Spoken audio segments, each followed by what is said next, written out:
Welcome to McPlum, simple solutions served daily. In this video, I will explain how to remove a Hyundai Sonata backseat.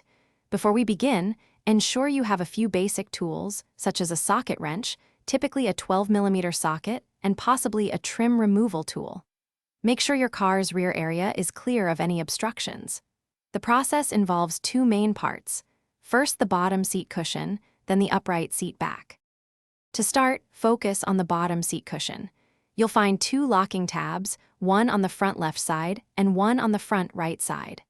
Grab the cushion firmly with both hands near these tabs and pull straight up. You should hear the clips release.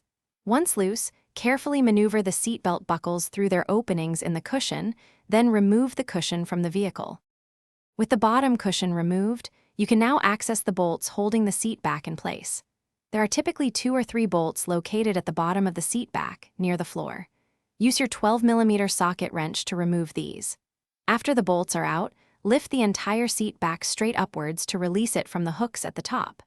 Remember to disconnect any electrical plugs, like those for heated seats, before fully removing it. Reinstallation is simply the reverse of removal. Begin by hooking the seat back into its upper mounts, then secure the 2 or 3 bolts at the bottom. Next, guide the seatbelt buckles through the bottom cushion's openings.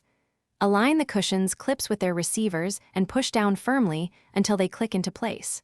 Always double-check that all seatbelts are accessible and functional for passenger safety.